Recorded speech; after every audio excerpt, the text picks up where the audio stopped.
Tuve un sueño con mi mamá y mi papá por primera vez en mucho tiempo. Aparecieron tanto mis padres de mi vida pasada como los de esta vida. Pero ahora, ambos grupos de padres existían solo en mis sueños.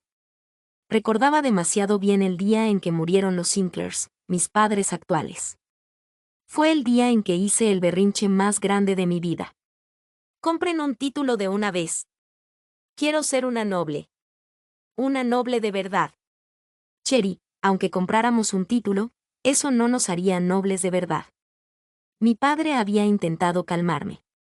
Debía tener unos 16 años en ese momento, lo suficientemente grande como para saber mejor, pero aún dolorosamente inmadura. ¿Por qué tú y mamá no son nobles? Ojalá hubieran nacido de padres nobles en lugar de ustedes. Ese fue el día en que apuñalé a mis padres en el corazón con palabras insensibles y crueles. Había pasado justo después de asistir a una reunión social donde las chicas nobles se burlaron abiertamente de mí por no ser como ellas. Después de hacer mi berrinche, me desplomé en la cama, agotada. Mi madre entró a mi habitación y se sentó a mi lado, acariciándome el cabello. Mi dulce niña, lo siento. Pero quiero que sepas que siempre quise criarte para que seas la mejor. Solo recuerda esto, ninguna hija de nobles podría ser más valiosa ni más hermosa que vos para mí. En ese momento, sus palabras me hicieron arder los ojos, pero no me llegaron de verdad. Para mí yo infantil, la humillación que había sufrido a manos de esas chicas nobles parecía mucho más importante que el consuelo sincero de mi madre. Ese día, mis padres tenían planes de encontrarse con unos conocidos nuevos. Nunca me dijeron quiénes eran esas personas, y yo no me molesté en preguntar. No estaba tan enojada como para odiarlos, pero sí lo suficiente como para negarme a despedirme antes de que se fueran. Ese fue el día en que pasó. El día en que mis padres murieron en un accidente de auto. Lo último que les dije no fue un los quiero ni un cuídense. Fue que ojalá hubiera nacido de padres nobles en su lugar. Recuerdo haberme aferrado a sus lápidas después del funeral, llorando sin control, sin poder creer todavía que se habían ido. Lo siento. No me dejen. Por favor, no se vayan. No me abandonen. Lo siento, ya no quiero ser noble. Solo vuelvan. Todavía soy muy joven. Todavía los necesito. Pero por más que rogara, nada podía traerlos de vuelta. Lo único que me dejó mi padre fue un título. Realmente había salido a comprar un título nobiliario en un solo día, casi como si lo hubiera estado planeando desde siempre. Fue Harrison, nuestro abogado de familia, quien me dio la noticia. Pero incluso él mencionó que, para una familia tan reconocida como los Sinclairs, un título nobiliario no tenía importancia. ¿Qué deberíamos hacer con el título, señorita? Recuerdo que Harrison me lo preguntó. Irónicamente, para entonces, ya no me importaban los títulos. No necesitas ser noble para controlar a los nobles. Si eres un Sinclair, eso ya es más que suficiente. Debe haber sido eso lo que mi padre quiso decir cuando dijo, los Sinclairs no necesitan un título. Y así fue como me convertí en la estrella de la alta sociedad, la chica que todas las damas nobles envidiaban, incluso mientras me admiraban en secreto. Cuando abrí los ojos, estaba amaneciendo. Débiles rayos de sol se filtraban por la ventana.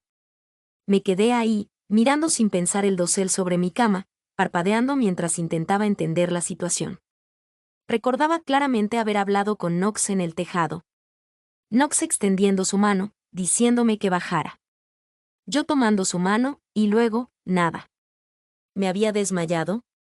Soñé con el día en que murieron mis padres. Esta vez, el sueño persistió incluso después de despertar. Su silueta alejándose para encontrarse con un nuevo amigo era mi último recuerdo de ellos.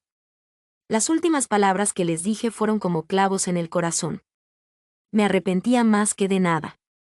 Era el mayor arrepentimiento de mi vida, y sabía que lo llevaría conmigo hasta el día de mi muerte. Bajé la cabeza y traté de calmar mi respiración. Ahora que lo pienso, ¿quién era ese amigo al que fueron a ver? Nunca me lo había preguntado antes, pero después de revivir ese día tan vívidamente en mi sueño, la curiosidad me carcomía. El hecho de que murieran camino a conocer a ese nuevo amigo me resultaba inquietante. ¿Esa persona asistió al funeral? En ese entonces, No tenía la capacidad mental para recordar a los asistentes. Quizás Harrison lo sabría. Pero ni siquiera Harrison estaba aquí ya. Ese pensamiento, la realización de que no había nadie a mi lado, me dejó vacía por dentro. Justo entonces, sentí movimiento cerca. Girando la cabeza hacia el sonido, vi a un hombre sentado de espaldas a la ventana. Era Isen. Dormía con los brazos cruzados, recostado en la silla. Los mechones dorados de su cabello brillaban con la luz de la mañana. Sus facciones marcadas y afiladas se suavizaban ligeramente con los ojos cerrados, haciéndolo parecer casi un gato dormido. Sus largas pestañas proyectaban sombras delicadas bajo sus ojos. Mientras lo observaba en silencio, giré la cabeza hacia el otro lado. Había alguien más allí. Knox estaba sentado en la silla opuesta, también profundamente dormido.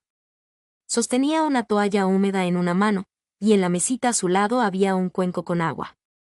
Parecía una pintura de un príncipe dormido. La habitación estaba silenciosa y en paz, demasiado en paz. Me incorporé lentamente hasta quedar sentada. Con Isen de un lado y Knox del otro, casi parecía que custodiaban la cama.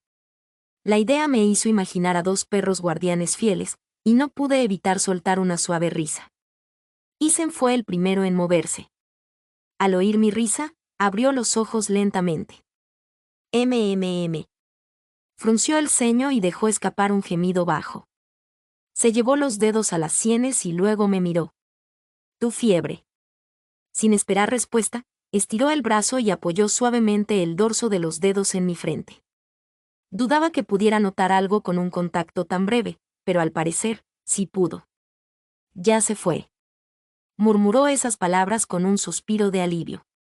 Yo traté de mantener una expresión neutral, rascándome la mejilla con torpeza.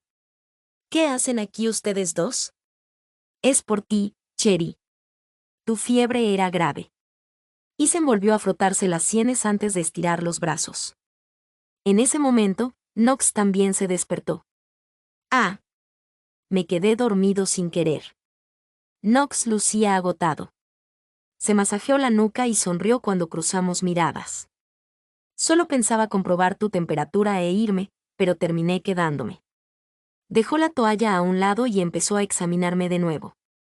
Después de confirmar que la fiebre había desaparecido, revisó mis ojos y manos, luego presionó suavemente mi cuello para sentir el pulso. Finalmente, se encogió de hombros.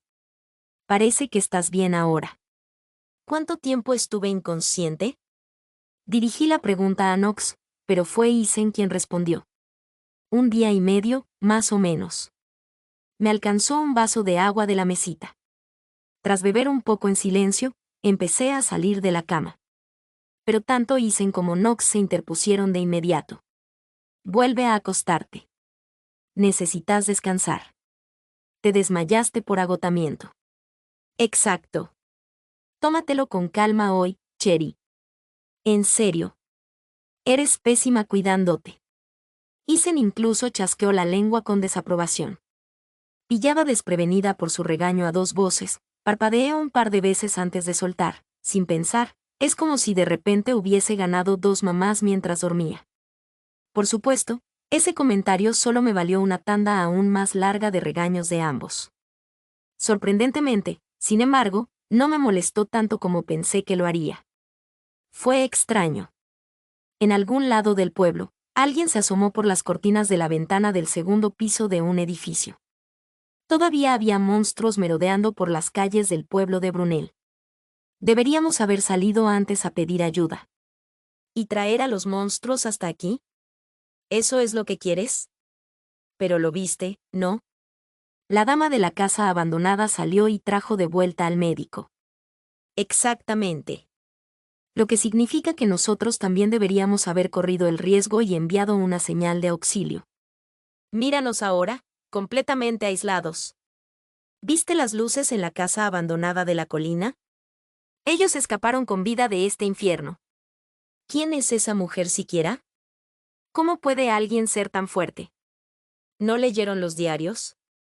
Se supone que es la heredera de la famosa familia Sinclair, de la capital. Las voces murmurantes de los aldeanos llenaban la habitación detrás de la chica que miraba por la ventana. La chica, de 15 años, se dio vuelta, con el rostro lleno de desprecio mientras los observaba. Incluso con el pueblo en ruinas y sus vidas colgando de un hilo, esas personas no habían cambiado. Escondidos ahí, hablando sin cesar de planes para escapar pero sin hacer nada. Ni uno solo tenía el valor de salir como lo hizo la mujer de la casa abandonada. Las mismas personas que pasaron tanto tiempo burlándose de ella a sus espaldas, llamándola arrogante y riéndose de su supuesta altivez.